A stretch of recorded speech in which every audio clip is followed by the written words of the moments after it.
Hey, what's up guys? My name is Boda and welcome back to the Mining Stacker YouTube channel. Today's video, yet another chapter in the freaking Kaspa ASIC wars, again between Bitmain and Ice River.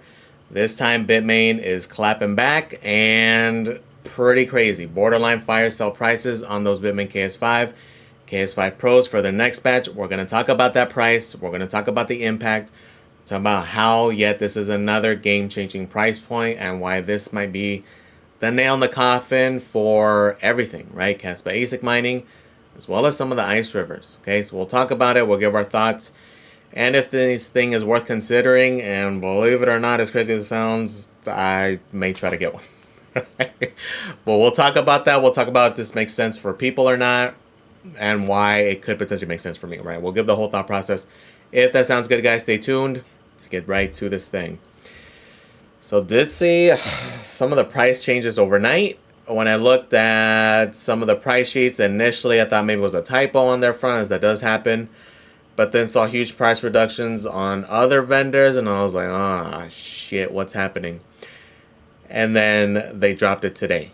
Okay, so the prices did change overnight, but here's the official price. It came out from Bitmain this morning. So a couple key things to keep in note. Not going to ship till late October till mid-November. Okay, so they're not going to come in hand until around Thanksgiving time. And good luck with the shipping and logistics at that point. So probably early mid-December, right? So keep in mind it will be a while. But these prices, though, pretty crazy. 99 bucks a terahash after coupon, which we know typically the after coupon price is closer to the resale price. Although there will be a caveat to that. We'll talk about that here in a second. So technically, $2 grand for the KS5, $2,100 for the KS5 Pro. In freaking insane, right? So let's talk about the ramifications. Number one, it's still going to be based on demand. Okay, so even though the prices here, we have seen them do that where it's an almost overly aggressive price, but it's going to be based off demand. If there's no demand, then the resellers will price accordingly. They're going to be testing the waters. So currently, for example, Nhash has it at $3 grand shipped. And Miner Bros has it at $34.79. This is for the 20 terahash unit. Okay. So if they sell it at this price, that's going to be the price. If there's no demand here, then expect them to get closer and closer to the $2,200 to $2,500 range. Okay. Will it happen? Won't it happen? Again, it's just going to be based on demand. Okay. So even at the 3K price point, insane. And the reason I'm saying that it's kind of putting a nail in the coffin in a sense is that it's now the race to zero has gone so aggressive that at this point, because the Bitmain unit is so much more superior in my opinion as far as the terms of like hardware, the Bitmain unit, you can't deny it's more efficient, arguably just a better unit overall in terms of reliability, durability, parts replacement, all that good stuff. I would pick the Bitmain all day if it made more sense. If the price is anywhere near, again, the advantage with the Ice River units is if it's drastically at a drastic price reduction, essentially. Okay. At this point, though, prices are so low that it just makes more sense to get the Bitmain. Okay, so the KS5L, yes, it's down to the $1,899 or $2 grand, whatever it is. It's still just going to make more sense to buy the Bitmain unit. The price per terahash is excellent. And the biggest thing for me, the efficiency factor. The Ice River units are still a gen behind. Both the KS5L, the KS5M is more efficient, but it's not the equivalent of the Bitmain unit. At this point, even if they do another aggressive price reduction, they cut it down to $1,500. I would rather still just buy the Bitmain unit. Even if the KS5L goes down to $999. Because of the lack of efficiency, I would rather go with the Bitmain unit. It's just an efficiency standpoint, and we're down to essentially the bottom of the barrel. Okay, it just at this point, in my opinion, it would make these things obsolete. They would have to go to extreme price points, and then even at that point, I would probably rather still pick the Bitmain unit. Okay, prices are now down to that point. Okay, as crazy as it sounds. So for me, and a price point to pull the trigger, 2,500 bucks. 2,500 bucks, I would almost not think about it and pull the trigger. But also, I am in a different place.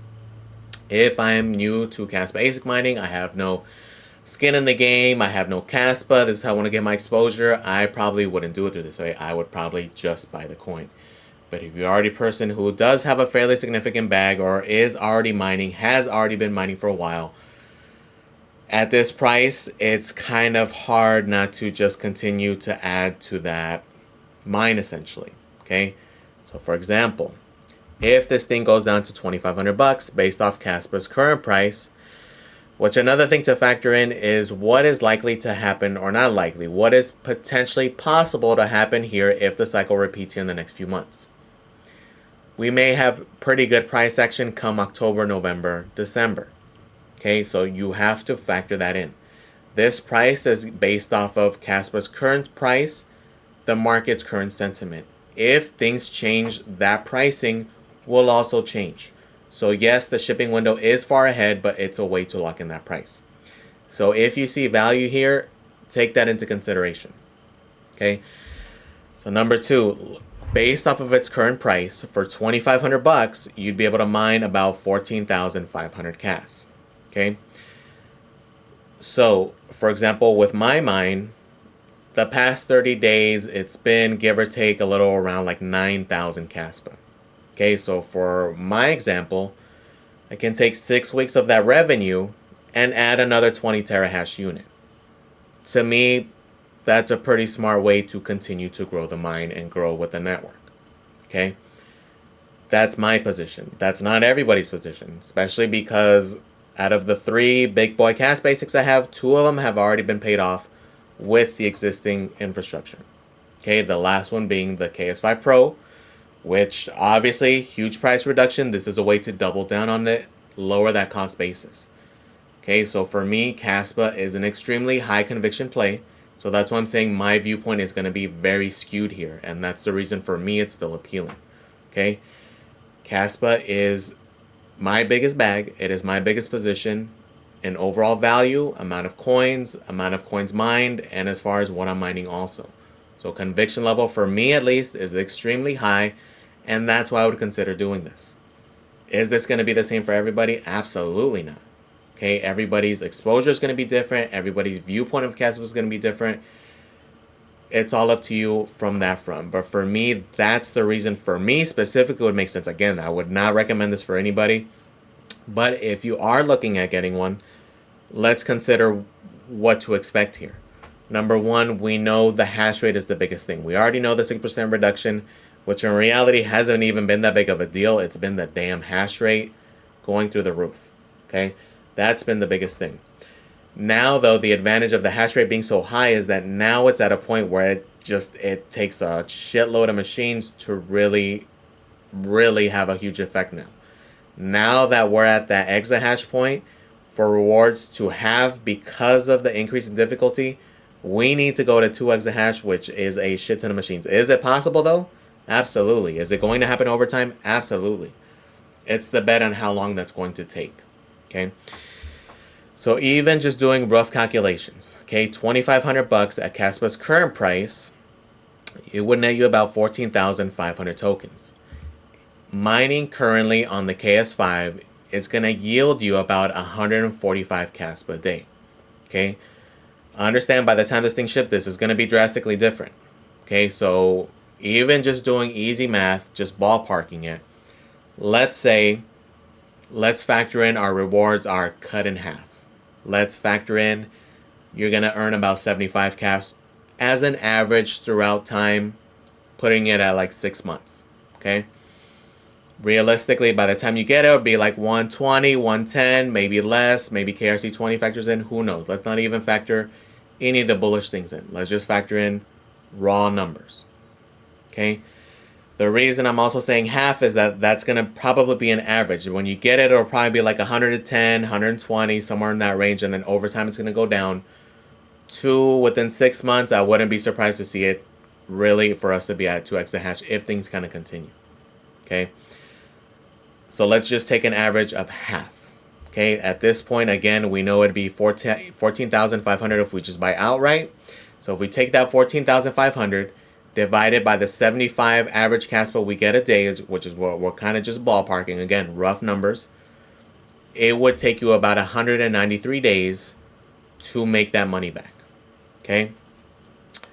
In terms of yield, not fiat profitability, because obviously it can change. Kaspa can pump because of things coming in the future and the overall market, or it can dump. It can go down to 13 cents again, 12 cents, under 10 cents. A lot of things can happen here. The yield is what matters the most here. Okay, so is this that bad of a thing? It kind of depends on what you plan to do here. Do you think Kaspa will pump significantly between now and the next 6 months?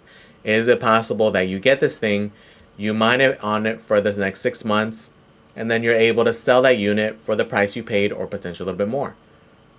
Or you just made your money back, and now the 6 months after that, because again, we potentially have up to 12 months in this bull market, you can just mine essentially all profit at that point, right? So it's, even at that point, it's not the worst thing in the world. Again, would it be highly recommended? It's up to you, but having the best inline current ASIC for that price point, extremely appealing.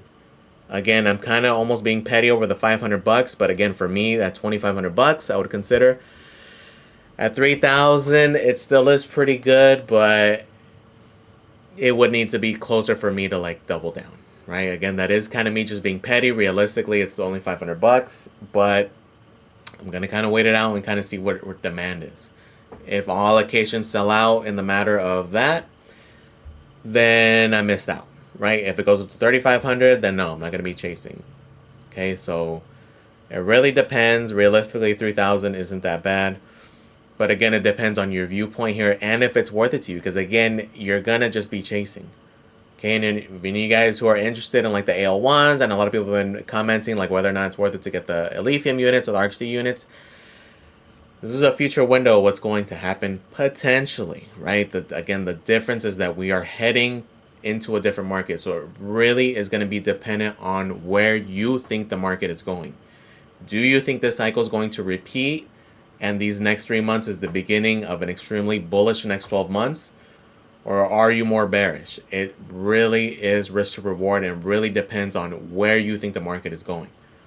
Okay, me personally, I am very bullish. I really do think these, as a matter of fact, as soon as in the next couple of weeks, things may start flipping around. Okay, so it's just going to be dependent on your viewpoint and whether or not you think this thing is worth it. But just understand that even if like, oh, okay, you know what, I'm bullish, I think I'm going here, just understand that the rewards are going to continue to diminish. Okay, versus getting some of these less profitable ASICs, arguably have more potential though, and realistically, that may be a better avenue. Things such as like script ASICs, which is another one that is heavily on my radar, just because, yes, they may not have the greatest price appreciation, but even if it's bringing in $20 right now, and I feel fairly confident that Doge will sometime, at minimum, do a 3x sometime in 2025, it's like bringing in $60 a day, right? And I do feel that it's going to be, the reduction in rewards won't be as aggressive because it's a much more mature network. It's going to go down for sure. But I think in that case, because it's such a much more mature network that has good upside still, the upside will outweigh the increases in difficulty. Therefore, hopefully it's an upward trend in profitability as the bull market progresses. Okay, so this is where you have to kind of apply yourself, think forward. This guy is appealing, yes, at the $2,500, but that's where even my dilemma weighs in. It's like, should I double down there, just increase the efficiency overall, or put that $2,500 towards that potential L9 November batch, which is one I'm really, really eyeing here. Okay, so a lot of this is risk to reward, and the biggest limiting factor for me is that I'm limiting myself as far as my electric capacity goes, which in reality, I need to start offloading some of that older generation ASICs that I do have. Realistically, does it make sense to sell at these prices currently though?